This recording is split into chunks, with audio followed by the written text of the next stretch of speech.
গভীর রাতে নিজের স্বামী নেহালকে চোরের মতো চুপি চুপি উঠে চলে যেতে দেখা যায়। প্রথম দুদিন ব্যাপারটাকে হালকাভাবে নিলেও আজ যেন কোনোভাবেই নিজের মনকে কিছু একটা বোঝাতে পারছে না কুসুম। নেহাল বেরিয়ে যাওয়ার সঙ্গে সঙ্গে কুসুমও উঠে বসলো। ওদের বাথরুমটা ঘরের বাইরে। এতদিন বাথরুমে যায় ভেবে উল্টো পাশ ফিরে ঘুমিয়েছে কুসুম। কিন্তু আজ কেন যেন মনটা কুগাইছে। মনে হচ্ছে তার পেট পিছনে ভয়ঙ্কর কোনো রহস্য চলছে, যেটা আজ তার মুখোমুখি হবে। কুসুম ফাঁকা ঢোক গেলে ধীর পায়ে বিছানা ছেড়ে উঠে দাঁড়ালো। এক সেকেন্ড স্ট্যাটু নেয় দাঁড়িয়ে থেকে এগিয়ে চলল দরজার দিকে। দরজা খুব আস্তে করে চাপিয়ে রেখে গেছে নেহাল। কুসুমও হালকা হাতে দরজাটা খুলে নিল। মাথা বের করে অন্ধকারে উকি দিতেই তার চোখে নেহালের চেহারাটা স্পষ্ট হয়ে উঠল। ড্রয়িং রুমে একটা স্বল্প পাওয়ারে ডিম লাইট জ্বলতে থাকে সারা রাত, যাতে রাতে উঠে বাথরুমে যেতে আসতে সুবিধে হয় সবার। সেই হালকা আলোয় কুসুম দেখলো ছোট দেবরের ঘরে টোকা দিয়ে চলেছে নেহাল। কুসুমের কলিজা আটকে উঠল। ছোট দেবর কিছুদিন হলো বিয়ে করেছেন।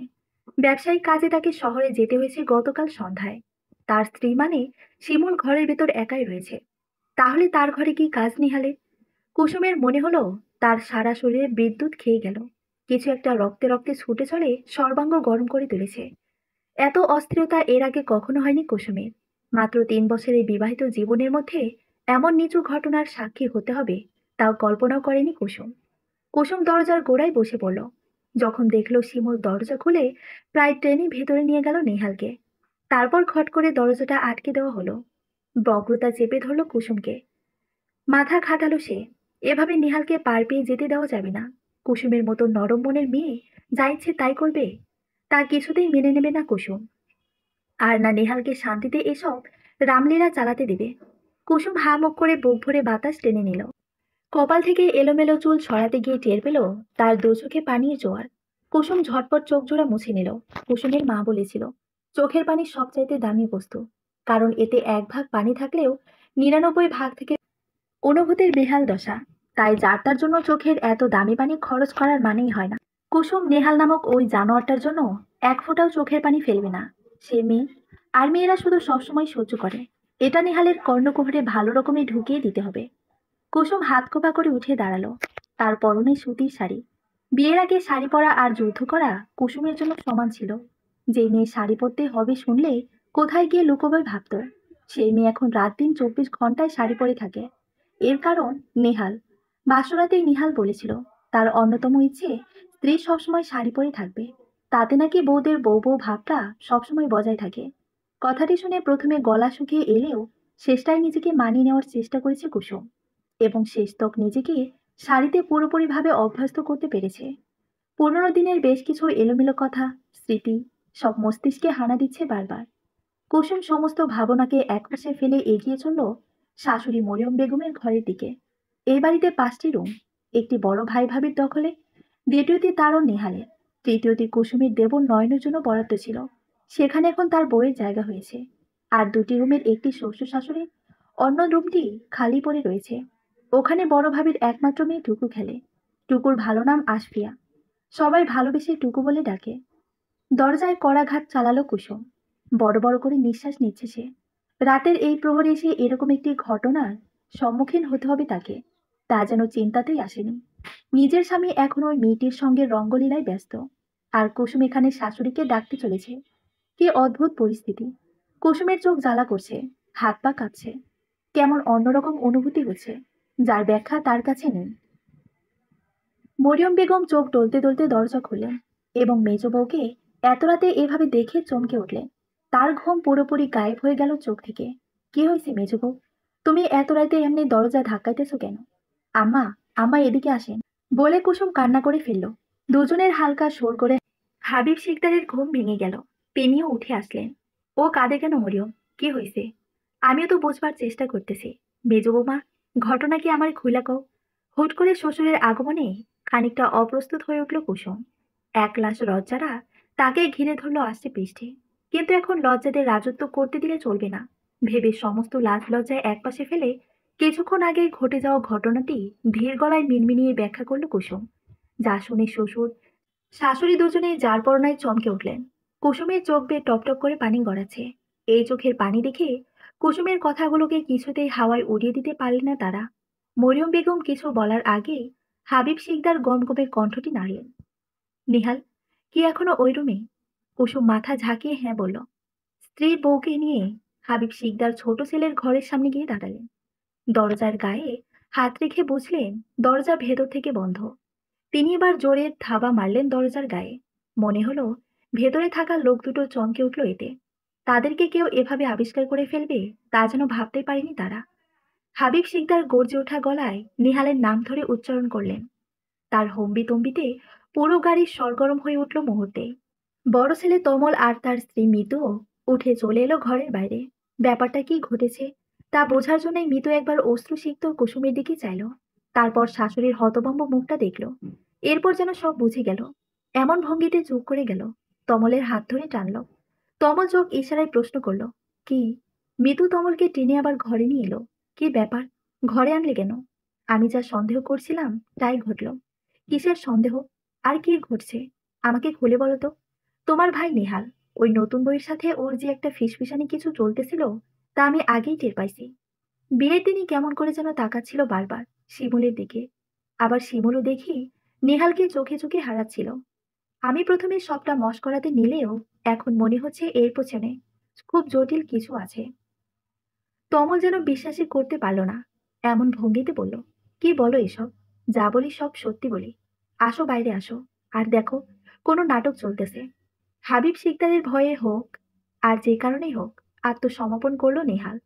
দরজা খুলে দিতেই সবার চোখ ছানাবড়া হয়ে গেল। কুসুম কেঁদে উঠল হাউমাউ করে। নিচে বসে পড়ল ধূপ করে। তার বুক ফেটে কান্না আসছে। বাবা মারা যাওয়ার সময়ও এতটা কষ্ট বুঝি তার হয়নি। নেহাল কাঁচুমাচু ভঙ্গিতে বাইরে বেরিয়ে এলে হাবিব শিকদার সবাটে তার ফর্সা গাল লাল করে ফেলল। তমল গিয়ে বাবাকে সরিয়ে না আনলে নেহালকে বোধহয় মেরে ফেলতেন হাবিব শিকদার। এরপর পরাপর ঘটে গেল কয়েকটা ঘটনা। কুসুম সহ্য করতে না পেরে ছুটে গেল ঘরের ভিতর। শিমুল এক কোনায় দাঁড়িয়ে থরথর করে কাঁপছিল। কুসুম গিয়েই তার চুলের মুঠি নিজের হাতে পেঁচিয়ে ধরল। আর শুরু করলো ধমাধম মার। যেভাবে মারলো, শিমুলের হাত মুখ ভেঙে দেওয়ার আপ্রাণ চেষ্টা করলো। মিতু, মরিয়ম বেগম গিয়ে টেনে হিঁচড়ে কুসুমকে ছাড়িয়ে আনার চেষ্টা করলো। কুসুম চেঁচাচ্ছে, চেঁচিয়ে চেঁচিয়ে বলছে, তুই একটা মেয়ে হয়ে আমার ঘর কিভাবে ভাঙলি? দুনিয়াতে এত পুরুষ থাকতেও আমার স্বামীকেই চোখে পড়ছিল তোর? আমার এই পেটের সন্তান, ও জন্ম নেওয়ার পর বাবা বলে কাকে ডাকবে? কাকে? থমকে গেল ঘরের প্রতিটি সদস্য। নেহালের চোখে বিস্ময়। সে বাবা হতে চলেছে, অথচ এই কথাটি কুসুম তাকে একটিবারও জানালো না কেন? নেহাল এগিয়ে এসে কুসুমকে ধরতে নিলে কুসুম ছিটকে দূরে সরে গেল। হিসিয়ে বলল, খবরদার বলছি, আমাকে ছোবেন না আপনি। একদম ছোবেন না। অপবিত্র নোংরা আপনি। কি করে পারলেন আমার সাথে এরকমটা করতে? কুসুম কেঁদেই চলেছে। নেহাল বলল, আমার কথাটা একবার শোনো কুসুম, আমি কিচ্ছু করিনি। মাঝরাতে নিজের স্ত্রীকে ছেড়ে চোরের মতো চুপি চুপি অন্য একটি মেয়ের ঘরে আসেন আর বলেন আপনি কিছুই করেননি। আমি ওকে বোঝাতে এসেছিলাম কুসুম। কি বোঝাতে এসেছিলেন? হ্যাঁ, ও আমার প্রাক্তন কুসুম। কুসুম সহ পরিবারের সবাই থমকে গেল। কুসুমের মনে হলো তার মাথা ঘুরছে, চোখে মুখে অন্ধকার দেখছে। কুসুম পড়ে যেতে নিলে নেহাল তাকে ধরে ফেলল। কুসুমের মাথার কাছে মরিয়ম বেগম বসে রয়েছেন। এখন গ্রীষ্মকাল, কিন্তু কুসুমের শরীর অত্যাধিক ঠান্ডা হয়ে আছে। হাত পা ফ্যাকাশে দেখাচ্ছে, চেহারা মলিন। মিতু ঘাবড়ে গেল। উদ্বিগ্ন কণ্ঠে শাশুড়িকে বলে উঠল, আম্মা, ওর শরীর তো খারাপ হয়ে যাচ্ছে। আমাদের কিছু করার দরকার। এখনো সকাল হয় নাই বড় বৌমা। কি করবো কিছু বুঝতেছি না। তোমার বাপরে ডাকো বৌমা। আমার অনেক ভয় লাগতেছে। মিতু ছুটে গেল শ্বশুরকে ডেকে আনার জন্য। বাইরে সবেমাত্র ভোরের ফুটতে শুরু করেছে। কিছুক্ষণ আগেই আজানের মধুর ধ্বনিতে চারপাশ ভেসে যাচ্ছিল। হাবিব শিকদার নামাজ পড়ে উঠেছেন। অমনি মিতু গিয়ে তার ঘরে হানা দিল। কম্পিত কণ্ঠে কুসুমের শরীর খারাপের কথা বলল।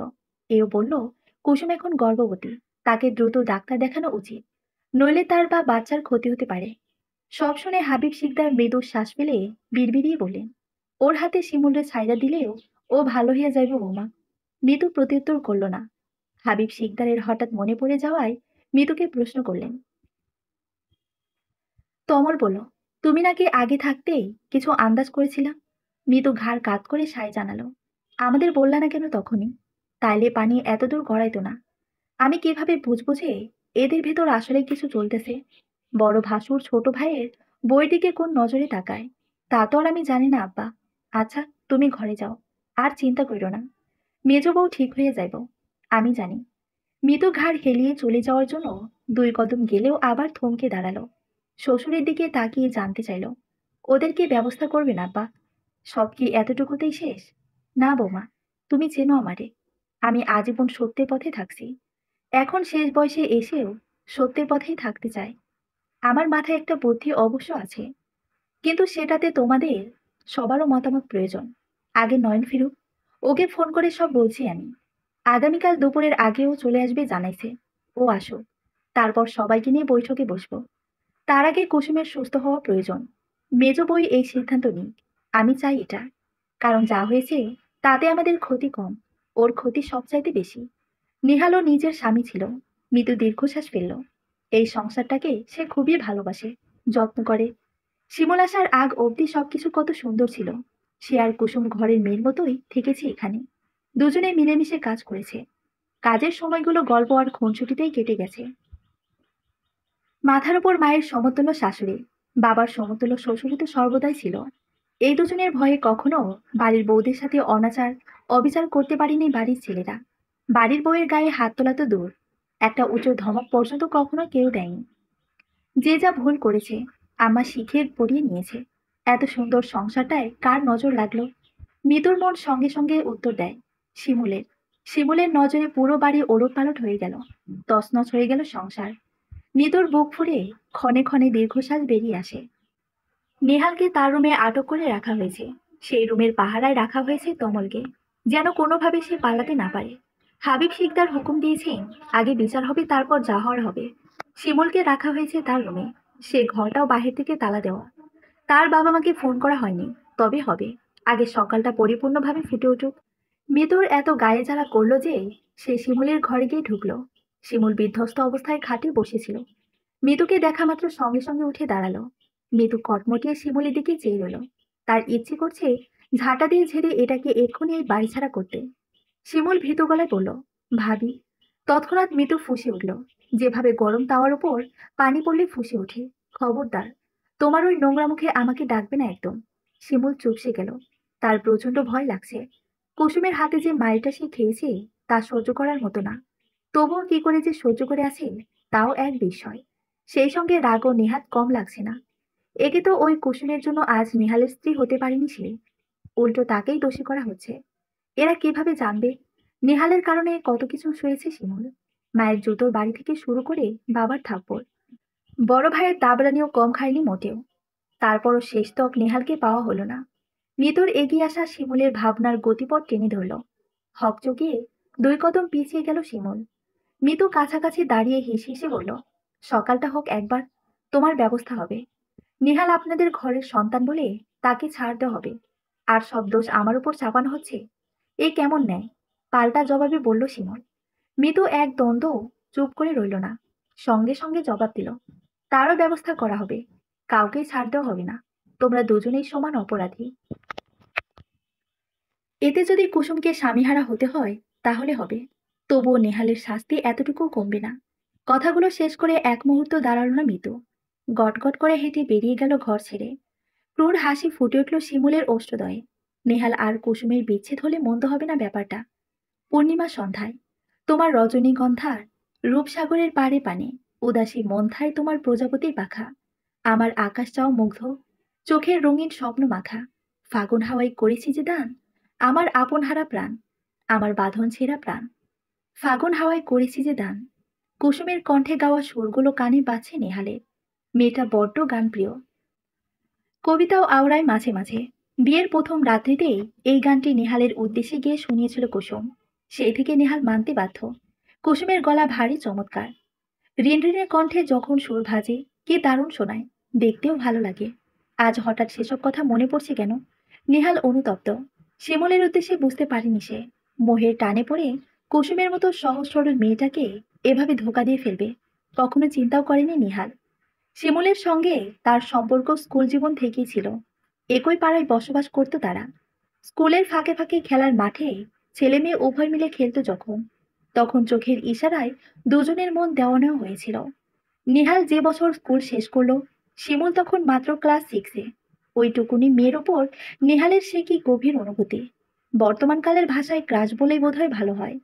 শিমুল যখন তার টাকর টাকর চোখ মেলে চাইতো, নেহাল তখন খেই হারিয়ে ফেলতো সবকিছু। নেহালের মাস্টার শেষ হলে পরিবার থেকে বিয়ের জন্য মেয়ে খোঁজা শুরু হলো। যখন শিমুলের কথা পরিবারকে জানাবে বলে ভাবলো নেহাল, তখন একটা ঘটনা ঘটে গেল। বন্ধুর মাধ্যমে উড়ে খবর এলো, শিমুল নেহালের পাশাপাশি অন্য একটি ছেলের সঙ্গে সম্পর্ক স্থাপন করেছে। কিছু ছবি, একত্রে ফুচকা খাওয়ার ভিডিও, এগুলো এসে পৌঁছালো নেহালের হাতে। তারপরে ঘটনাটা একদম সংক্ষিপ্ত। শিমুলকে কিছু না জানিয়ে কুসুমকে বিয়ে করে ফেলল নেহাল। শিমুল যখন জানলো, তখন বিয়ের 2 দিন পার হয়ে গিয়েছে। কলেজে পড়াকালীন শিমুলের পরিবার এই এলাকা ছেড়ে অন্যত্র চলে গিয়েছিল বলে শিমুল বিয়ের সময় কিছুই টের পায়নি। লোকমুখে এবং সোশ্যাল মিডিয়ার মাধ্যমে পরবর্তীতে নিহালের বিয়ের ব্যাপারে জেনেছিল। কেঁদেছিল শিমুল, কিছু একটা বলতে গিয়েও বলেনি শেষে। নীরবে বিদায় নিয়েছিল নেহালের কাছ থেকে। নেহাল বুঝে গিয়েছিল এই নীরব প্রস্থান ওই ছেলের জন্য। যদি সত্যি ভালোবাসতো, তাহলে কেন কোনো হাঙ্গামা করলো না? এত সহজে ভালোবাসার দাবি ছেড়ে দিতে পারে আদৌ কোনো মেয়ে? আঘাত পেয়েছিল নেহাল, কিন্তু মুগ্ধকারী কুসুমের মায়াজালে ফাঁসতেও খুব বেশি সময় লাগেনি। কুসুমকে নিয়ে ভালোই তো ছিল সে। হঠাৎ এতগুলো দিন পর কেন শিমুল এই বাড়িরই বউ হয়ে এলো, আর এরকম একটা ঘটনা ঘটালো? নেহাল মাথা নাড়ে। তারও কি দোষ কম নাকি? একটা মেয়ে কয়েকটা হুমকি ধমকি দিল, আর সেও সুরসুরে করে শিমুলের কথা মেনে নিল। কি আজব! শিমুল আর তার সম্পর্কের সময়ের কাছে আসা হয়েছে ঠিক, কিন্তু কখনো কোনো শারীরিক সম্পর্ক হয়নি। তবুও শিমুলের দাবি তার কাছে এমন সব ছবি আছে যা দেখলে কুসুম সহ পরিবারের সকলে বিস্মিত হয়ে যাবে। কিছু ছবি নেহালকেও দেখিয়েছে, যা দেখে নেহালের চক্ষু চড়ক গাছ। গত বছর আগের ছবি সেসব। কতটা ক্লোজ ছিল দুজনে, ওগুলো দেখলে কুসুমের খারাপ লাগবে, খুব কষ্ট পাবে মনে মনে।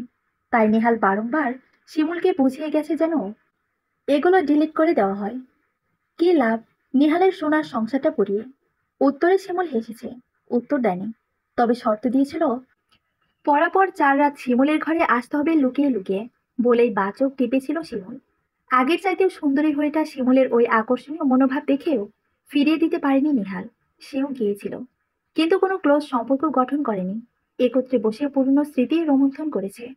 শিমুলকে বুঝিয়েছে, যা হওয়ার হয়েছে, আগের কথা ভেবে লাভ নেই। দুজনে যাতে নতুন সংসারে মন দেয়। নেহাল দীর্ঘশ্বাস ফেলল। তার মাথায় সবটা জট পাকিয়ে গিয়েছে। সে নিজেই শিওর না ঠিক কিসের টানে শিমুলের ডাকে সাড়া দিয়েছে। আর কেনই বা বিবেক বুদ্ধি হারিয়ে এরকমটা করলো সে? করলো তো করলো, কার সাথে করলো? নিজের আপন ছোট ভাইয়ের বউয়ের সঙ্গে। এই মুখ জনসম্মুখে কিভাবে দেখাবে নেহাল? নেহাল দুহাতে মুখ ঢেকে ঢুকতে উঠল। শয়তান মাথায় চড়ে বসলে হিতাহিত জ্ঞানশূন্য হয়ে পড়ে মানুষ। এটার বাস্তব প্রমাণ আজ মিলল। নেহাল কি করবে ভেবে পাচ্ছে না। উপরন্তু কুসুম গর্ভবতী, নিশ্চয় তাকে সারপ্রাইজ দিবে বলে জানায়নি বেচারি। অথচ বেচারি কি সারপ্রাইজটা পেয়ে গেল। নেহালের দম বন্ধ হয়ে আসে, হাঁসফাঁস লাগে। কার নজর লেগে গেল তার সোনার সংসারটায়? নেহাল দাঁত কটমট করে করে উচ্চারণ করলো, শিমুল।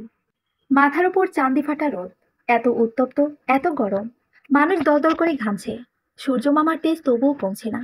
আজকাল এতটা নির্দয় কি করে হচ্ছে সূর্য মামা? এসব সাত পাঁচ ভাবনা চলছিল ছোট্ট টুকুর মাথায়। বাড়িতে আজ হইচই নেই, সবকিছু ঠান্ডা শান্ত। মেজো মাকে নিয়ে সবাই বৈঠক করছে। উনি কিছুই খাচ্ছেন না সকাল থেকে, কিন্তু কি এমন হলো যে উনি খাওয়া বন্ধ করে দিয়েছেন? ছোট্ট টুকুর মাথায় প্রশ্নের জবাব নেই। পুতুল খেলা বাদ দিয়ে সে কতক্ষণ ভাবলো। ভেবে ভেবেও কোনো কুল কিনারা না পাওয়ার আবার পুতুল নিয়ে বসলো সে। বাহির থেকে দরজা আটকে দিয়ে গেছে মিতু, যাতে টুকু কোথাও বেরোতে না পারে। নইলে এক দৌড়ে তানিয়ার বাসায় চলে যাওয়া যেত। তবে গিয়ে সময়টা কাটতো যদি। টুকু ছোট্ট একটা নিঃশ্বাস ফেলল। বাসার পরিস্থিতি আবার আগের মতো হয়ে যাক, তার নিষ্পাপ মন প্রার্থনা করে নীরবে। হাবিব শিকদারের মুখোমুখি বিছানায় আধশোয়া হয়ে বসে রয়েছে কুসুম। তার চোখের তারা ফ্যাকাশে, চেহারায় কষ্টের ছাপ। এতটুকুতেই হাল ছেড়ে দিয়েছে দেখে হাবিব শিকদার চিন্তায় পড়ে গেলেন। তিনি যে পরিকল্পনা করেছেন তা আমল করতে হলে সবচেয়ে বেশি শক্ত থাকতে হবে কুসুমকে। কুসুমে যদি হাল ছেড়ে দেয়, তাহলে কেমন করে হবে? ঘরের সবাইকে কয়েক মিনিটের জন্য বাইরে যেতে বললেন তিনি। সবাই চলে গেলে কুসুমকে ধীর গলায় ডেকে উঠলেন তিনি, মেজ বৌমা। কুসুম দুর্বল গলায় জবাব দিল, জি বাবা। যে তোমাকে এত বড় আঘাতটা দিল, তারে তুমি পাল্টা আঘাত দিতে চাও না? কুসুম ক্ষণকাল চুপ করে মাথা ঝাঁকিয়ে উত্তর করল, চাই। আমার কাছে একটা বুদ্ধি আছে মেজো বৌমা, কিন্তু তাতে তোমারে শক্ত থাকতে হবে। পারবা তুমি শক্ত থাকতে? কি বুদ্ধি আব্বা? হাবিব শিকদার বড় একটি দম ফেলে বললেন, তোমার স্বামীর অধিকার ছাইড়া দিতে হইব। যে পাপও করছে সেই পাপের বোঝাই ওর ঘাড়ে চাপাবো। ওই বোঝা নিয়ে জীবন কাটাতে হবে ওর। এটাই ওর শাস্তি। যদি ওর শাস্তি শেষ হয়, ও আপনাদের সব ছেড়ে তোমার কাছে ফিরে আসবো। আর যদি পাপের ওপর আবারও পাপ করে বসেও, তাহলে ভাইবা নিও আমার বলা তোমার জন্য সঠিক না মা। খালি কিছু সময়ের জন্য নেহালের উপর থেকে সমস্ত দাবি উঠাইয়া নিতে হইব তোমার। ওরে ছাইড়ে দিতে হইব। পাখি যদি তোমার হয়, যতই উড়ুক, তোমার খাঁচায় আইবই আইব। কুসুমের দম ঘন হয়ে এলো। কপালে ভাঁজ পড়ল বেশ কয়েকটি। চোখ জোড়া ছলছল করছে। হাবিব শিকদার এগিয়ে গিয়ে কুসুমের মাথায় স্নেহের হাত রাখলেন। তুমি আমার মাইয়া, আমার মাইয়া হয়েই থাকবা সারা জীবন। কুসুমের বাম চোখ বেয়ে এক ফোঁটা জল হাতের তালুর উপর টুপ করে গড়িয়ে পড়ল। লম্বা দম টেনে ফুসফুস ভর্তি করলো কুসুম। তারপর শান্ত ধীর গলায় বলল সে, আমি আপনার ছেলের ওপর থেকে সমস্ত দাবি উঠিয়ে নিলাম আব্বা। ওনার শাস্তি ওনাকে পেতেই হবে।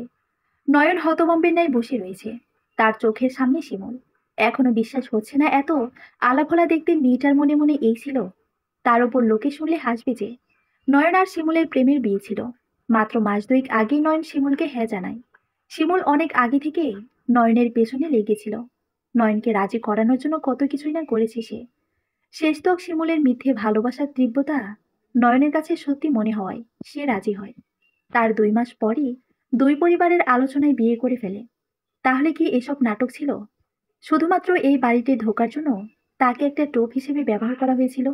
আর নেহাল বিয়ের আদপান্ত সবকিছুতেই সেই ছিল। শিমুলকে দেখার পরও কেন কিছু বলেনি। উল্টো এমন ভাব করেছে যেন কেউ কাউকে চিনেই না। আর শিমুলের পরিবারই বা নেহালকে দেখার পর কোনো রেস্ট করেনি। এই রহস্যের শেষ কোথায়? কোথায় গিয়ে খুলবে সব জট? নয়নের মাথা ধরে গেল। সে এমনিতেই খুবই নরম মনের ছেলে, শান্ত স্বভাবের। আর তার জীবনের এমন কিছু ঘটল যা ভুলে যাওয়ার মতো না। একদিকে নিজের স্ত্রী, যাকে সে মন থেকে ভালোবেসেছিল। অপরদিকে তার বড় ভাই। সেও তো কম গুরুত্বপূর্ণ নয় নয়নের জীবনে। নয়নের কান্না পেয়ে গেল। না জানি কোন পাপের কারণে তার জীবনে এরকম ধস নেমে এলো। নয়ন উঠে দাঁড়ালো। চলে যাওয়ার জন্য পা বাড়ালে টের পেল শিমুল ফুপিয়ে ফুপিয়ে কাছে। নয়ন থমকে পেছন ঘুরে তাকালো। তিক্ত কণ্ঠে প্রশ্ন করলো, কাঁদো কেন? যা করছো খুব গৌরবের কাজ করছো। তোমার তো হাসার কথা। যেটা চাইছো সেটাই পেতে যাচ্ছ। শিমুল নাক টেনে বলল, আমি তোমাকেই চাই নয়ন। বিশ্বাস করো, আমি তোমার ভাইয়ের সাথে কিছুই করিনি। সে আমার রুমে এসেছিল, আমার সুযোগ নিতে চেয়েছিল। আমি নিজেকে রক্ষা করেছি। কি বলে? ভাইয়া তোমার সুযোগ নিতে চাইছিল মানে? শিমুল কান্না কান্না ভাব করে মাথা দোলালো। নয়ন 2 সেকেন্ড থমকে দাঁড়িয়ে রইল। তারপর আক্রোশ সমেত শিমুলের মুখোমুখি হয়ে চিবিয়ে চিবিয়ে বলল, মিথ্যা কথা একটু কম বলো, বুঝলে? একটা পুরুষ কখনোই তোমার কাছে আসবে না যদি না তুমি তাকে সুযোগ দাও। ভাই ইশারা করো। নিজের দোষ ঢেকে সব দোষ আমার ভাইয়ের উপর চাপিয়ে দিও না। এমন ভাব করছো যেন তুমি দুধের ধোয়া। শোনো, পাপ তুমিও করেছ, ভাইও করেছে। তাই আব্বা যে সিদ্ধান্ত নিয়েছে তাই হবে। ভালোবাসা, ওটা ভুলতে আমার 1 সেকেন্ডও লাগবে না। নয়নের কণ্ঠ ব্যথা দূর। বড় মুখ করে বললেও সে জানে শিমুলকে সে মনের মণিকোঠার সে জায়গায় রেখেছিল। সেখান থেকে চিরতরে মুছে ফেলতে সময় প্রয়োজন। সেই সময়ের দীর্ঘতা কতটুকু কে জানে। নয়ন চলে যাওয়ার জন্য ফের পা বাড়ালে শিমুল ইনিয়ে বিনিয়ে জানতে চাইল, আব্বা কি সিদ্ধান্ত নিছে? নয়ন পুনরায় থমকে দাঁড়ালো। পেছন ঘুরে শিমুলের মায়াভরা মুখ পানে তাকালো। মনে মনে প্রতিজ্ঞা করলো, এই শেষ। আর কখনো তোমার মুখে ভালোবাসার অর্থ খুঁজতে যাব না। ওই মুখ আমার কাছে বিরক্তিকর এবং আমার জীবন ধ্বংসকারী। তোমাকে তালাক দেওয়ার সিদ্ধান্ত। বলে চপল পায়ে ঘর ত্যাগ করলো নয়ন। শিমুলের ঠোঁটে ক্রূর হাসি। এই তো চেয়েছিল সে, নয়নকে ছেড়ে নেহালের হওয়া। নেহাল তাকে ভুলে যেতে পারলেও সে নেহালকে এত সহজে ভুলতে পারেনি, পারবেও না। দুপুর যত বাড়ছে, রোদের তীব্রতাও পাল্লা দিয়ে বাড়ছে। টুকুর গলা শুকিয়ে গেছে।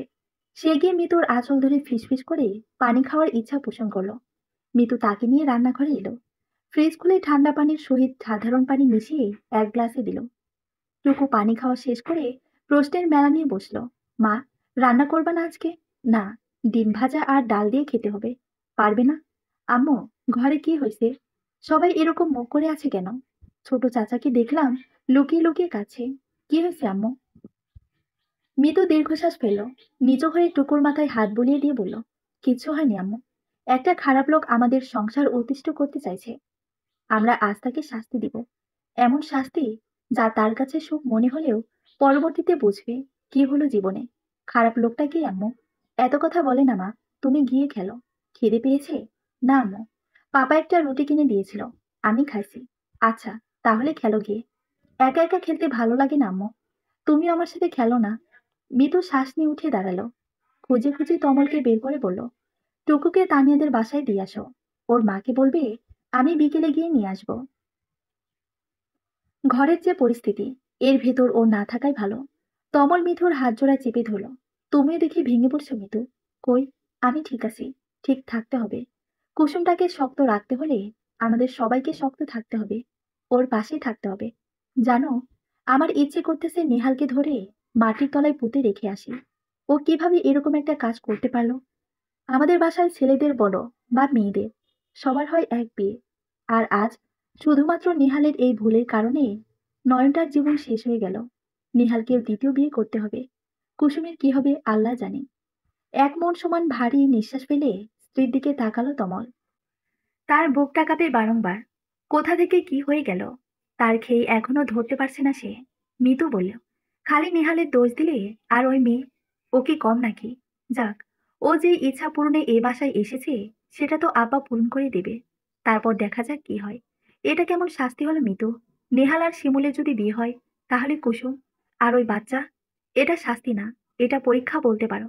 নেহালের পরীক্ষা। শিমুলের কাছে যাওয়ার জন্য, শিমুলকে নিজের করার জন্য সব ধরনের বৌভাতা ওকে করে দেওয়া হবে। এরপর যদি ও কুসুমকে ভুলে শিমুলকে নিয়ে থাকে, তার মানে কুসুমের জন্য সঠিক লোক ও নয়।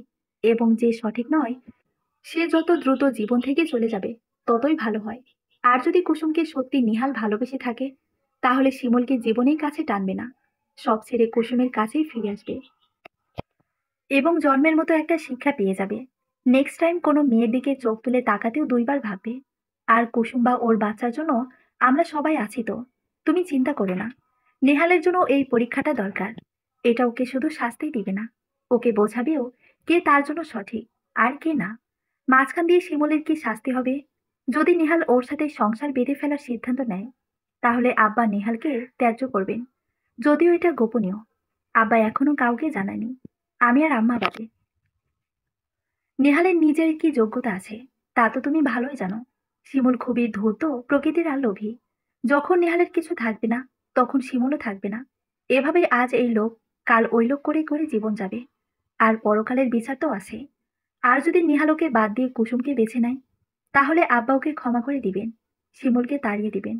আর এই সমাজে এক মেয়ের দুই দুটো বিয়ে, তার উপর একটা জায়গায় সংসার করতে না পারা, কত বড় ব্যাপার।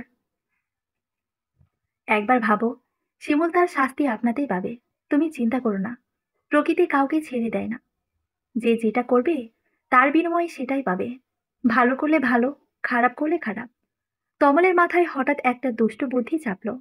সে মিতুর গলা ঝরিয়ে ধরে ইনি বিনি বলল, আচ্ছা মিতু, আমাকেও আরেকটা বিয়ে করা উচিত। কি বলো?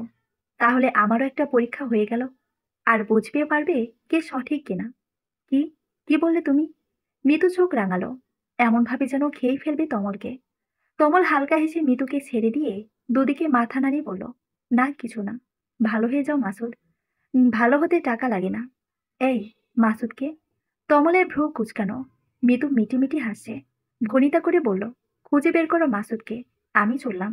শুনে যাও, কে মাসুদ? মিতু, এই মিতু। তমল মিতুকে কপট রাগ নিয়ে ডাকতে লাগলো। মিতু শুনল না, সে ততক্ষণে ঘর ছেড়ে চলে গিয়েছে। তমল কোচকানো ভ্রু নিয়ে হতবম্বে নয় দাঁড়িয়ে রইল। এইটুকুর জন্য এভাবে শাস্তি দিও না কুসুম। নেহালের কণ্ঠ করুণ শোনালো। কুসুম তৎক্ষণাৎ কটাক্ষ করে উত্তরে বলল, এইটুকু? আচ্ছা, আমি যদি রাতের বেলা কোনো পুরুষের ঘরে যেতাম, তখনও ব্যাপারটা এইটুকুই হতো? নেহাল জবাব দিতে পারল না। দোষ আপনার না, দোষ তো সমাজের প্রথার। ব্যাপারটা এমন হয়ে দাঁড়িয়েছে যে সব অত্যাচার, অনাচার, ধোঁকাবাজি শুধু মেয়েদের জন্য। মেয়েরা মুখে তালা দিয়ে চুপচাপ সহ্য করে যাবে শুধু। আচ্ছা বাবা, সরি, আমি অন্য মিনিং করিনি। ওসব বাদ দাও, তুমি বাবাকে বোঝাও। আমি কিন্তু ঘর ছেড়ে চলে যাব। যাও, আব্বার সাথে আমি একমত। ভুল ক্ষমা করা যায়, অপরাধ না। অপরাধী নইলে পার পেয়ে যাবে, ভাববে সে যাই করুক, তার সব অপরাধ ক্ষমা করে দেওয়া হবে। আপনি কোনো ভুল করেননি। আপনি অপরাধ করেছেন, তাও একবার দুইবার না। আপনাকে তো ক্ষমা করার প্রশ্নই আসে না। আব্বার শর্ত মেনে নিন যদি সৎ সাহস থাকে। নেহাল বুঝল, যতই বোঝানো হোক না কেন, কুসুমকে টলানো যাবে না। সে যদি হাবিব শিকদারের সঙ্গে একমত হয়, তবে তাই করে ছাড়বে। নেহাল কুসুমের পায়ের কাছটায় হাঁটু গেড়ে বসল। চোখে পানি চলে এলো কুসুমের। মুখ ঘুরিয়ে অন্যতর দৃষ্টি সরালো সে। নেহাল প্রশ্ন করল, ভয় লাগছে না? যদি শিমুল আমাকে সত্যি জিতে, ও তো জিততেই এসেছে আমাকে। কুসুম তাকালো। তার স্পষ্ট দেখি জোড়ায় পানিতে টইটুম্বর। ধরা গলায় জবাবে বলল সে, তাহলে ভুলে যাব আপনাকে। ভুল মানুষকে স্মৃতির পাতায়ও রাখতে চায় না। অবশেষে তোমার স্বপ্নটাই পূরণ হতে যাচ্ছে। খুশি? ধরা গলায় প্রশ্নটা করলো নয়ন। শিমুল কান্না কান্না ভাব করলো। এগিয়ে এসে নয়নের পা জোড়া এগিয়ে ধরে বলল, আমার সাথে এই অবিচার করিও না প্লিজ। আমি সরি, সত্যি সরি। নয়ন হাসলো। তার ছেলের হাসি। নাটক। নাটক হচ্ছে আমার সাথে, তাই না? একবার গাধা বানাতে পেরেছো দেখে বারবার গাধা বানাতে পারবে তা তো হবে না। আমি ভুলে যাব না তোমার কর্মকাণ্ড। আব্বা বিকেলে কাজে আনছেন। আমি তোমাকে জনসম্মুখে তালাক দেব, আর জনসম্মুখে তোমার বিয়ে হবে। যাও, খুশি থাকো। যেটা চেয়েছো সেটাই তো পাচ্ছ। শিমুল কিছু না বলে চুপচাপ কেঁদে গেল। নয়ন ঝটকা মেরে নিজেকে সরিয়ে নিল। তার বুকে দাউ দাউ করে আগুন জ্বলছে। কলিজা পুড়ে ছাই। কেন তার জীবনে এরকম কিছু হলো? কেন কেন কেন? কার কি ক্ষতি করেছিল সে? নয়ন গটগট আওয়াজ তুলে ঘর ত্যাগ করলে চোখের জল মুছে বিছানায় উঠে বসল শিমুল। আনন্দে তার উঠতে ইচ্ছে করছে। যাক, অবশেষে সব নাটকের রীতি ঘটবে। ভালোই ভালো বিয়েটা হয়ে গেলে হয়। তারপর নেহাল তাকে ছেড়ে কই যায় তাও দেখে নেবে সে। এখন শুধু বিকেলের অপেক্ষা। দেয়াল ঘড়িটা ঠিক তখনই ঢং ঢং আওয়াজে বেলা 2টা বাজার জানান দিল। শিমুল সেদিকে চেয়ে অস্থির চিত্তে বলল, কখন বিকেল হবে? তমল হাবিব শিকদার এক রুমে বসে রয়েছে। তমল বাবাকে ভাত খাওয়ার জন্য সাদাসাদি করছে। কিন্তু হাবিব শিকদার এই সমস্যার সমাধান না করে কিছু মুখে তোলার জন্য সাফ নাকচ করেছেন। তমল বুঝে গেল বাবাকে এখন শত বললেও খাবে না। তাই সে ঘুরে দাঁড়ালো যাওয়ার জন্য। তখনই নিহাল ঘরে ঢুকলো। একসঙ্গে দুই জোড়া চোখ নেহালের উপরে এসে পড়ল। নেহাল একবার বড় ভাইয়ের দিকে তাকিয়ে আবার বাবার দিকে তাকালো। তার দৃষ্টি করুন। চোখের ভাষায় বারংবার ক্ষমা চাইছে বাপ ভাইয়ের কাছে, কিন্তু মুখে বলতে পারছে না। অজানা জড়তা তাকে লজ্জার দিকে ঠেলে দেয়। নত মস্তকে দাঁড়ানো নেহালকে দেখে হাবিব শিকদার গমগমে কণ্ঠে বলে উঠলেন, কি চাই? নেহাল ভেজা বেড়াল ছানার মতো মিনমিনিয়ে জবাব দিল, কিছু বলতে চাই আব্বা। কি বলতে চাও? আমাকে ফাঁসিতে চড়ান দরকার বলে, তবুও এই বিয়েটা দেবেন না। আমি স্বীকার করছি আমার পাপ হয়েছে, কিন্তু কেউ যদি মন থেকে অনুতপ্ত হয়, তাহলে তাকে ক্ষমা করে আরেকটা সুযোগ দেওয়া উচিত। একটা ভুলের জন্য আজীবন তড়পাতে পারবো না।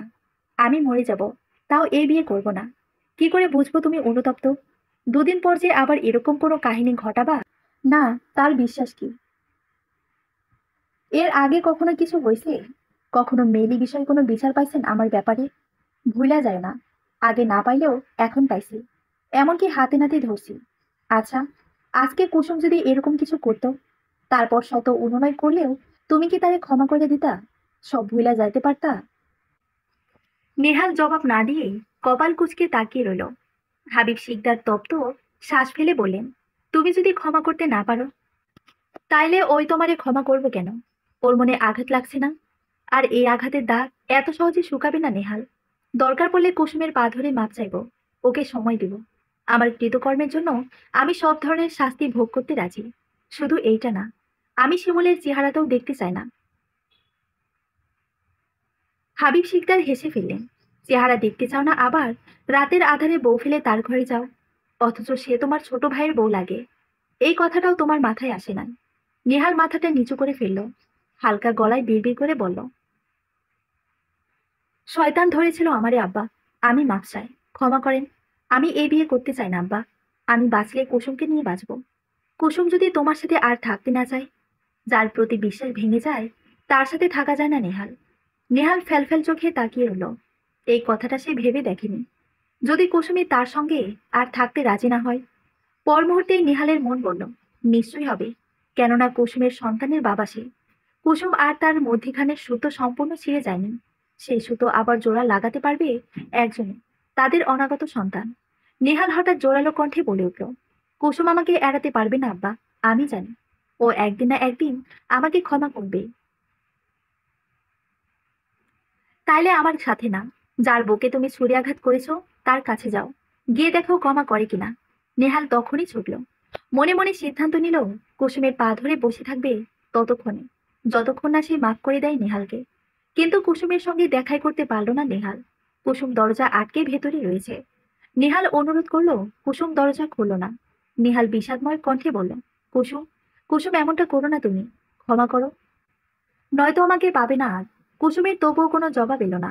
নেহাল দরজায় আঘাত করতে করতে ব্যথিত মন নিয়ে প্রস্থান করলো শেষ তলে। কুসুম ভঙ্গিতে বসে কাছে নীরবে। তার পিঠ কেঁপে উঠছে বারবার। মৃত উদ্বিগ্ন হয়ে বলল, তারে ছাড়া থাকতে পারবি না যখন, তাহলে ক্ষমা করে দেস না কেন? জানি না। কুসুম, নেহালকে সঠিক রাস্তায় নিয়ে আয়। তুই ওকে ছাড়া ভালো থাকবি না, ও তোকে ছাড়া ভালো থাকবে না। মাছ দিয়ে একটা শাকচুন্নিকে জিততে দিস না। জবাব দিল না কুসুম। কেঁদে গেল নীরবে। বিকেল হলো। হাবিব শিকদার একজন হুজুর ডেকে আনলেন। শিমুল কেঁদে কেটে চোখ ফুলিয়ে আলু করে ফেলেছে। কিন্তু এই কান্না তার জয়ের, খুশি। শিমুলের আব্বা এসেছেন, আম্মা বা অন্য কেউই আসেনি। ওনার আব্বাও নির্লিপ্ত, নির্বিকার, যা হচ্ছে সব মাথা পেতে নিচ্ছে। তাহলে কি সেও শিমুলের সাথে জড়িত এবং শিমুলের প্ল্যান সম্পর্কে জানতো? ভাবায় নয়নকে। শিমুলের ভাই বা কোথায়? তাকেও তো আসতে বলা হয়েছে, তবুও আসলো না কেন? নয়ন ঘর ছাড়ল, দুঃখে না, কিছু তথ্য নিতে। শিমুলের একমাত্র বড় ভাই জয়নাল কোথায়, সেই খবর উদ্ধার করতে। হাবিব শিকদার ও শিমুলের বাবার সাথে কিছু গুরুত্বপূর্ণ কথা শেষে উদ্বিগ্ন চেহারায় হুজুর এবার নেহালকে ডাকতে বলল। হাবিব শিকদারের আদেশে তমল নেহালের ঘরে গেল তাকে ডেকে আনার জন্য। কিন্তু বিছানায় এলোমেলোভাবে শুয়ে থাকা নেহালকে দেখে বুকটা ধক করে উঠল তার। তমল উদ্ভ্রান্তের ন্যায় নেহালের বুকে ধাক্কা মারলে অচেতন নেহালের হাত খসিয়ে একটা শিশি বেরিয়ে এলো। সেই শিশি যে কিসের শিশি তা বুঝতেও একটুও সময় লাগলো না তমলের। তমল নেহাল বলে একটা গগন বিদানী চিৎকার দিয়ে উঠল। নিস্তব্ধ রাত্রি, প্রক্ষেকুলের সমস্ত যাত্রী ঘুমিয়ে গেছে। ঝিঝি পোকারাও আজ নিশ্চয়। শিকদার বাড়ির শোকে তারাও যেন সামিল, ব্যথিত। দুঃখ ভারাক্রান্ত মন নিয়ে উপস্থিত চাঁদ মামা থেকে থেকে মেঘের তলে হারিয়ে যাচ্ছে। বাতাস নেই, উড়ছে না একটি গাছের পাতাও। সবকিছু কেমন থম ধরা, স্তব্ধ। ঠিক তেমনই স্তব্ধ কুসুম। তার এখনো মাথায় খেলছে না কি ঘটে গেল। নেহাকে হাসপাতালে নেওয়া হয়েছে সেই বিকেলে। হাসপাতাল যথেষ্ট কাছে হওয়ায় সময় মতো পাকস্থলী থেকে সব বিষ বের করতে সক্ষম হয়েছে ডাক্তারগণ। যদিও নেহালের এখনো হুঁশ ফেরেনি। ঘুমের কড়া ওষুধ দিয়ে তাকে গভীর ঘুমে রাখা হয়েছে। আগামীকাল সকালে সে মোটামুটি সুস্থ হয়ে উঠবে আশা করা যাচ্ছে। তবুও কুসুমের চিন্তা এতটুকু কমছে না, না কমছে ছটফটানি। ইচ্ছে হচ্ছে এক দৌড়ে হাসপাতালে চলে যেতে, কিন্তু হাবিব শিকদারের কড়া বারণ। কুসুম বা বাড়ির কোনো মহিলা সেখানে যেতে পারবে না। আর এমনিতেও আগামীকাল নেহালকে নিয়ে আসা হবে, তাই চিন্তার কোনো কারণ নেই, যাওয়ার দরকারও নেই। হাঁটুর উপর দুই হাত রেখে দেয়ালের দিকে এক দৃষ্টে তাকিয়ে রয়েছে কুসুম। তার চোখে পানি নেই, চেহারায় মলিনতার ছাপ। হিসেব করছে কোথা থেকে কি হয়ে গেল। দুদিন আগেও যাদের দিবস সূচনা, রজনীর সমাপ্তি হাসি, ঠাট্টা আর প্রাণ চঞ্চলতায় কাটত, আজ তারা কতটা দূরত্বে। একজন বিষ অবধি খেয়েছে। আচ্ছা, মারা যাওয়া এতই সহজ? নেহাল না ওয়াদা করেছিল কখনো কুসুমকে একা করার কথা ভাববে না? তাহলে সেই ওয়াদা কেন ভঙ্গ করলো? অবশ্য নেহাল তো এও ওয়াদা করেছিল কুসুমের ভরসা, বিশ্বাস আজীবন অটুট থাকবে। কই, সেই ওয়াদাও তো রইল না। জীবনটা এমনই, ওয়াদা দেওয়া সহজ, সেই ওয়াদাও রক্ষা করা কঠিন। কুসুম মৃদু শ্বাস ফেলল। একটা জট পাকানো মস্তিষ্ক নিয়ে ফিরে এলো ভাবনার জগৎ থেকে। দরজায় মৃদু এসে দাঁড়িয়েছে। কুসুম মৃতুর দিকে তাকালো। খাবি আয়, ডাকলো মৃদু। কুসুম জবাব দিল না, ফ্যালফ্যাল চোখে চেয়ে রইল। কি বললাম? খেতে আয়। ও তো না খেয়ে আছে আপা, আমি কিভাবে? কুসুম কেঁদে ফেলল। দীর্ঘক্ষণ পর সে কাঁদছে। তার আটকে যাওয়া সমস্ত জলধর জলপ্রপাতের ন্যায় ঝরতে শুরু করলো। মিতু নীরবে ঘর ত্যাগ করলো। কুসুমকে কাদার জন্য বিন্দুমাত্র বারণ করলো না। যার স্বামী হাসপাতালে অচেতন পড়ে রয়েছে, তার কাদাই উচিত। কান্না কখনো কখনো জীবনের সকল পাপ তাপ ধুয়ে সম্পর্ককে পরিষ্কার করে দেয়। মিতু নিজেদের ঘরের দিকে যাচ্ছিল। নয়ন তখন তার দিকে এগিয়ে আসলো। মিতুকে দেখে দাঁড়িয়ে পড়লে মিতু দাঁড়ালো। কোথায় গিয়েছিলাম? মৃদুর তীক্ষ্ণ প্রশ্নবাণে নয়ন একটু হকচকিয়ে গেল প্রথমে, পরক্ষণেই জবাবে বলল, শিমুলের বড় ভাইয়ের খোঁজে। তার খোঁজ করা এতটাই জরুরি? এদিকে নিজের ভাই যে মরতে বসছিল, শুনছি ভাবি। হাসপাতাল থেকে ভাইকে দেখে আসলাম। আসলে শিমুলের বড় ভাই লোকটা ভালো। সে বোধহয় তার বোনের কাণ্ড কারখানা সম্পর্কে কিছুই জানে না। জানলে পানি এতদূর গড়াতো না। বাবা মাকে শিমুল ভয় না পেলেও ভাইকে জমের মতো ভয় পায়। তাই তাকে জানাতে গিয়েছিলাম তার বোনের কীর্তি কাহিনী। জানানো হয়েছে? হ্যাঁ ভাবি, আসবে আগামীকাল। আর তখন ওই ডাইনিকে সঙ্গে নিয়ে যেতে বলো। আজ রাতটাই এই বাড়িতে ওর শেষ রাত। এরপর থেকে ওর ছায়াটাও যেন এই বাড়িতে না পড়ে নয়ন। নয়ন প্রত্যুত্তর করল না। শিমুলকে ডাইনি উপাধি দেওয়ায় তার খারাপ লাগতো, কিন্তু সত্যি কথা বলতে খারাপ লাগছে না। কেননা সে মন থেকে শিমুলকে সরিয়ে ফেলার চেষ্টা করছে, এবং পারছে। নয়ন ভারী নরম মনের, এ কথা সত্য। কিন্তু তাই বলে আবেগী না, এবং দুনিয়াটাকে আবেগের জায়গা ভাবে না। সে সবসময় তার লক্ষ্যে স্থির ছিল, এবং এই সিদ্ধান্তেও স্থিরই থাকবে। আগামীকাল শিমুলের বড় ভাই এলে শিমুলকে মুখে মুখে তালাক দিয়ে এই বাড়ি থেকে বিদায় করবে। আর তারপর কাগজপত্রে তালাকের কার্য শেষ করে তার জীবন থেকে চিরজীবনের জন্য বিদায় করবে। এমনটাই সিদ্ধান্ত নয়নের। মিতু নিজের রুমে চলে এলো। নয়নটার ওপর রাগ জমছে তার। এত কিছু ঘটে গেল, অথচ কেমন মেধা হয়ে আছে। নয়নের জায়গায় সে থাকলে শিমুলের ঘাড় চোকর চিবিয়ে খেত। অথচ নয়ন শিমুলকে একটা কড়া কথা পর্যন্ত বলছে না। শিমুল এই বাড়ি ছেড়ে আউট হবে, এটা নিশ্চিত মিতু। কিন্তু এত ঠান্ডা ভাবে না। তাকে ধরম ধরম কয়টা দিয়ে আউট করতে পারলে খুশি হতো। মিতুর হাত পা নিষ্পিস করছে। এক্ষুনি গিয়ে মেয়েটার গাল থ্যাতা করে দিয়ে আসতে পারলে ভালো হতো। মিতু আক্রোশে নিজের হাত ঝাড়া মারল। রাত বাড়ছে, সময় থেমে নেই। কুসুমের মাথা ধরেছে। সে চোখ মুছে ধীর পায়ে উঠে দাঁড়ালো। তারপর হুট করে ওই রাত্রিবেলায় বাথরুমে ঢুকে শাওয়ার ছেড়ে দিল সে। শাওয়ারের ঠান্ডা পানি গা কাঁপিয়ে তুলছে। অথচ সেদিকে কোনো ভ্রুক্ষেপ নেই কুসুমের। নিচে বসে সে চোখ জোড়া মুদল। চলে গেল পেছনে সেদিনটাই, যেদিন নেহাল তাকে দেখতে এসেছিল। কোচকানো ভ্রু আর এক ঝাঁক বর্ষা নিয়ে নেহাল এসেছিল সেদিন। বাইরে তখন ঝুম বৃষ্টি। সবাই ভেবেছিল পাত্রপক্ষ বুঝি এই বৃষ্টিতে আসবে না। কিন্তু সবাইকে অবাক করে দিয়ে কাক ভেজা হয়ে কুসুমদের বাড়িতে পৌঁছেছিল এক একজন। নেহাল, নেহালের বড় ভাই তমল, আর শ্বশুরমশাই হাবিব শিকদার।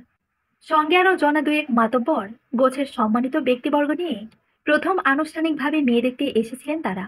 কুসুমের এক বান্ধবী তো রীতিমতো হইচই করে বলছিল, বর আসছে বর আসছে, আমগো কুসুমের বর আসছে। কুসুম তখন লজ্জায় লাল নীল সবুজ, পরনে শাড়ি নেই, চেহারায় সাজ নেই। আসলে ভাবতেই পারিনি এই বৃষ্টিতে তারা আসবে, তাই আর প্রস্তুতি নেয়নি কোনো। আমার অস্থিরতা আর বান্ধবীর তাড়াহুড়ার মাঝ দিয়ে কুসুম দ্রুত তৈরি হয়েছিল। একটা জাম রঙের সুতির শাড়ি আব্বা আনিয়ে রেখেছিলেন আগে থাকতে। শাড়িটা এত সুন্দর মানিয়েছিল ওর গায়ে। আম্মা আনন্দে কেঁদেই ফেলেছিলেন। এত রত্তি মুখটায় কিছু মাখানোর আগে বরপক্ষ থেকে মেয়ে দেখার তাড়া শোনা গেল। শেষে বড় ঘোমটা মাথায় টেনে যাওয়া হলো তাদের সামনে। কুসুমের মনে পড়ছে কি অসম্ভব ভয়ে তার শরীর থরথর করে কাঁপছিল। মনে হচ্ছিল এই বুঝি মাটিতে অজ্ঞান হয়ে পড়ল সে। ঘোমটার আঁচল শক্ত করে ধরে রেখে সে বসল একেবারে নিহালের মুখোমুখি। নিহালের চোখে মুখে তখন রাজ্যের বিরক্তি। সেই বিরক্তির কারণ কি কুসুম জানত না।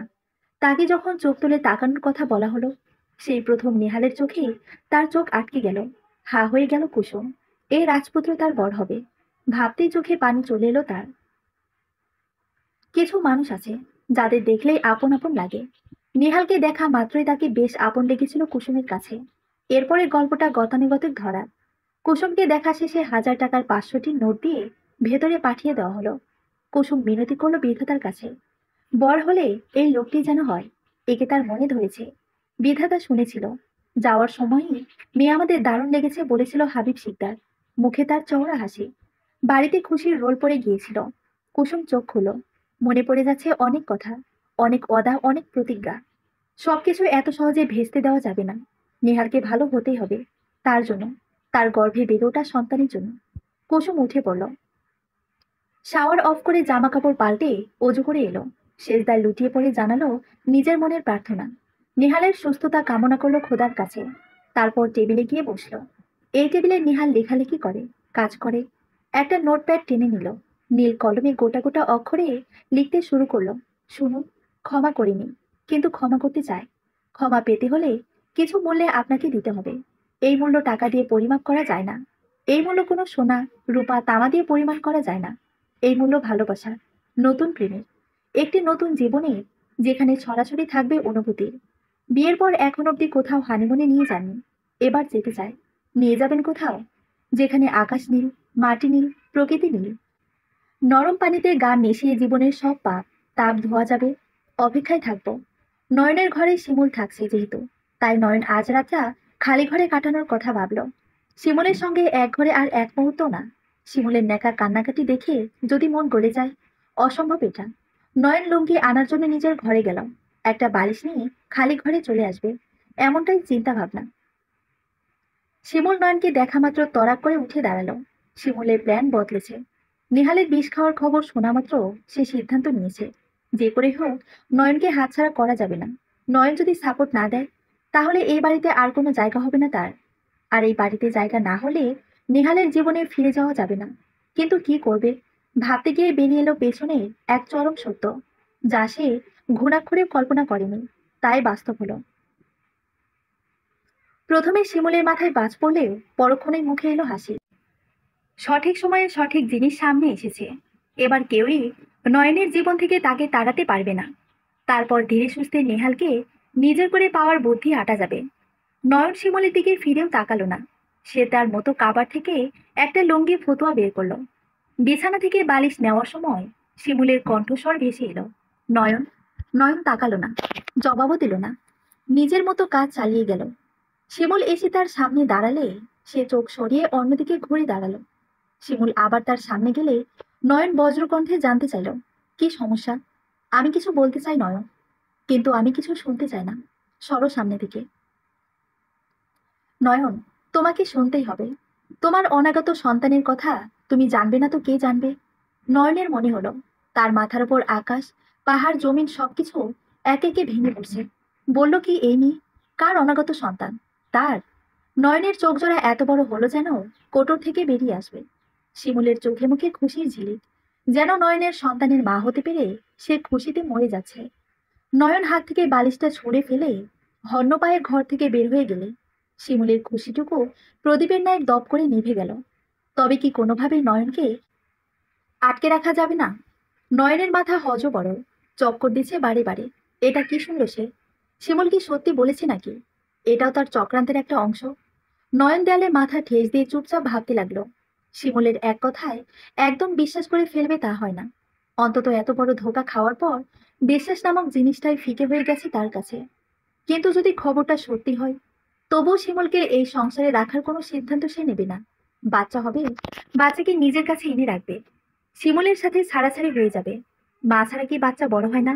হয়। তার বাচ্চাও না হয় মা ছাড়াই বড় হবে। কথায় আছে, দুষ্টু গরুর চেয়ে শূন্য গোয়াল ভালো। সেরকমই শিমুলের কাছে থাকার চাইতে মা ছাড়া বেড়ে ওঠাই ভালো। শিমুলের নষ্ট মানসিকতা তারই সন্তান বহন করে, এমনটা তো স্বপ্নেও কল্পনা করে না নয়ন। হঠাৎ একটা আচানক ভাবনা খেলে গেল শূন্য মগজের ভেতর। যতদূর মনে পড়ে, বিয়ের পর মাত্র 2বার শিমুলের কাছে গিয়েছিল সে। আর 2বারই যথাসম্ভব প্রোটেকশন নিয়ে গিয়েছিল। তাহলে বাচ্চাটা আসলো কোথা থেকে? এর মানে শিমুল মিথ্যে বলছে। আর আজকে একেবারে জেনে গেল যে সে প্রেগনেন্ট। নয়ন হাত ছাড়ল। একটা মানুষ এত নিচে কিভাবে নামতে পারে, তাও এই যুগে এসে? বাস্তবে না দেখলে নয়ন কোনোদিন বিশ্বাস করতো বলে মনে হয় না। বাহিরে ঝিঝি পোকার তীব্র হইচই। নয়নের ভাবনায় ব্যাঘাত ঘটল। সে উঠে গেল জানালা আটকে দিতে। তখন গিয়ে চোখ পড়ল বাহিরে। খোলা বারান্দায় কেউ একজন দাঁড়িয়ে আছে। মুঠোফোনে কথা বলছে সম্ভবত। আর এই কেউ একটা যে শিমুল, নয়ন স্পষ্ট বুঝতে পারল। এত রাতে কার সঙ্গে কথা বলছে শিমুল? তার পরিবারের কেউ? নয়নের খটকা লাগে। তুমি না বলেছিলে কিছু হবে না? তাহলে এখন আমি প্রেগনেন্ট কি করে হলাম? নিশ্চয়ই আকাশ থেকে বাচ্চাটা আসেনি। কম্পিত গলায় বলে উঠল শিমুল। রাগে তার গা কাঁপছে। ফোনের ওপাশ থেকে আগন্তুক হেসে উঠে কটাক্ষ করে বলল, বাচ্চাটা তোমার হাজবেন্ডেরও হতে পারে। আমাকেই দোষ দিচ্ছ কেন? না, ওর না। আমাদের ভেতর এখনো বেবি নেওয়ার কোনো প্ল্যান হয়নি। আর বিয়ে তো হলো কদিন যাবত। আমি শিওর এটা তোমার বাচ্চা। একতরফা দোষ দিও না তো। তুমি কি দোষী নও? আহা, আমি সে কথা কখন বললাম? আমি শুধু জানতে চাইলাম যে তুমি সিওরিটি দিয়েছিলে, তারপর আমি প্রেগনেন্ট। তাতে কি অ্যাবর্শন করাতে চাও? টাকা লাগলে বলো, দেই। শিমুল ক্যাটকেট করে বলল, তোমার টাকার গরম আমার ভালো লাগে না। এই কারণে তোমার সাথে আমার বনেনি। শোনো, এই বাচ্চা নষ্ট হবে না। ও জন্ম নেবে আর পিতৃ পরিচয় পাবে নেহালের। বুঝেছ? মানে কি? তোমার হাজবেন্ডের নাম না নয়ন? শিমুল হাসল। তুমি এখনো বোঝোনি? তোমার মতো ধনবান ব্যক্তি রেখে আমি কেন এই জঞ্জালে এসে পড়লাম, তা এখনো বোঝোনি তুমি। ওপাশে নীরবতা। কয়েক সেকেন্ডের থম ধরা নীরবতা শেষে আগন্তুকের উত্তর, তোমার মতো মেয়ে আমি আগে দেখিনি। তুমি আসলে একটা চিজ। এরকম মেয়েও যে বাস্তবে হয় ভাবতেও পারছি না। হয় হয়, খুঁজলে হাজারটা পাওয়া যাবে, কিন্তু খোঁজে কয়জন? এই যেমন, আমাকে দেখলেই কেউ ভাববে না আমি ভাজা মাছটা উল্টে খেতে জানি? বাট ইউ নো, আমি মাছের কাঁটা শুদ্ধ খেতে জানি। হা হা হা। শিমুল হেসে উঠল, তবে সবটাই চাপা স্বরে। রাত অনেক। এত রাতে সবাই ঘুমিয়ে গেছে নিশ্চয়। এই ভেবে সে বাহিরে এসেছে কথা বলার জন্য, যাতে কেউ শুনতে না পায়। তাদের ঘরগুলো ছোট ছোট এবং একটার সঙ্গে অন্যটা লাগানো, তাই একটু জোরে কথা বললেই অন্য রুমে সেই আওয়াজ চলে যায়। আগন্তুক বলল, ভাগ্য ভালো, তোমার মতো মেয়ে আমার লাইফে বউ হয়ে আসেনি, নয়তো গিয়েছিলাম। তুমি বেড পার্টনার হিসেবে পারফেক্ট। মাইন্ড করলাম কিন্তু। ইনসাল্ট করছো? আরে না, যাকে বাদ দাও, রাখছি আমি। আর শোনো, তোমার দাওয়াত থাকবে। কিসে? আমার বিয়ে। হাজবেন্ড সহ এসো। বাহ, বিয়ে অব্দি পানি গড়িয়ে গেছে। ও মা, তুমি বিয়ে করে ফেলতে পারলে, আর আমি পারবো না? শিমুল সেই কথার জবাব না দিয়ে হেসে বলল, আসবো। রাখছি তবে। ওকে। কল কেটে গেল। বাতাসে কিছু উত্তপ্ত নিঃশ্বাস মিশিয়ে দিয়ে পেটের উপর আলতোভাবে হাতটা রাখল সে। অনুভব করার চেষ্টা করলো কিছু। তারপর বিড়বিড়িয়ে স্বগতোক্তি করল, তুই আমার একমাত্র টোপ সোনা। আর এই টোপে শুধু নয়নি না, সবাই ফাঁসবে। একদম কারেক্ট টাইমে এসেছিস তুই। আমিও একদম সঠিক সময়ে এসে গেছি, নইলে অনেক কিছু মিস করতাম। শিমুল ঝটকা খেয়ে পেছন ঘুরল। আরেকটু হলে তাল হারিয়ে পড়েই যেত। পাশের খামটা ধরে নিজেকে সামলালো। চেয়ে রইল সামনে হাসি মুখে দাঁড়ানো নয়নের দিকে। শিমুলের মস্তিষ্ক মুহূর্তেই ফাঁকা বনে গেল। সে ভুলে গিয়েছিল এটা স্টার জলসার সিরিয়াল না, যে ভিলেন সেজে যা ইচ্ছে করবে আর সফল হবে একের পরে, কেউ তাকে ধরতে পারবে না। এটা বাস্তবতা। এখানে অতি চালাকের গলায় দড়ি। শ্বাস ঘন হয়ে এলো শিমুলের। নয়ন এরপর ঠিক কি কি করবে ভাবতেই চোখে পানি চলে এলো। ধরে রাখতে পারলো না নিজেকে। নয়নের সামনে পায়ের কাছটায় বসে পড়লো কাদো কাদো মুখ নিয়ে। এবার অভিনয় নয়, সত্যি। নয়ন জীবনে কোনোদিন মেয়েদের দিকে চোখ তুলে তাকায়নি খারাপ দৃষ্টি নিয়ে। সবসময় মেয়েদের সম্মান ও শ্রদ্ধা করে এসেছে। যার মন যত পরিষ্কার, লাইফে ধোকা ও বাস তার জন্য ততই ফ্রি। এটাই চরম সত্য। নয়ন এগিয়ে এলো, ঝুঁকে নিজের সর্বশক্তি দিয়ে ঠাটিয়ে চর লাগালো শিমুলের গালে। শিমুলের কান ঝিনঝিন করে উঠল। চোখে মুখে তারা দেখতে পেল সে। ঠিক কতক্ষণ পর কে জানে, সে শুনতে পেল নয়ন বলছে, আগামীকাল। আগামীকাল সকালের পর এই বাড়িতে তোর ছায়াটাও যেন না দেখি, নইলে আমার চেয়ে খারাপ আর কেউ হবে না। শিমুল মাথা কাত করলো। এখান থেকে ভালো ভালো বাঁচতে পারলেই হলো। আগামীকাল ভাবা যাবে কি করা যায়। নয়ন খেকিয়ে বলল, ঘরে যা। শিমুল পরিমরি করে ছুটল। বাতাসে ঘন ঘন কিছু নিঃশ্বাস ছেড়ে দিয়ে চোখ ভেঙে কান্না করে ফেলল নয়ন। এসব আর সহ্য করতে পারছে না সে। জীবনে কি এমন ভুল করেছিল যার জন্য এত বড় খেসারত দিতে হচ্ছে? নিজের আঙ্গুল নিজেই মুখে নিয়ে কামড়ালো। চোখ ডলে ডলে মুছে আকাশ পানে তাকিয়ে আবার কেঁদে ফেলল। বিধাতার উপর বড় অভিযোগ হচ্ছে, কেন তার সাথে এমন হলো? জয়নাল এসেছে। বসে আছেন নেহালের পাশে। নেহাল চোখ খুলেছে। সে চোখ খুলে সবার আগে কুসুমকে দেখতে চেয়েছিল, কিন্তু দুর্ভাগ্য, কুসুম হাসপাতালে নেই। তাই অতি দ্রুত বাড়ি ফিরতে চাইছে। কুসুমের কাছে ক্ষমা চাইবে। উত্তেজনার মাথায় বড় ভুল করে ফেলেছে সে। নিজেকে হত্যা করার কথা ভেবেছে, অথচ একবারও ভাবিনি কুসুমের কি হবে। এত বড় ঝটকাতেও সইতেও পারবে কিনা।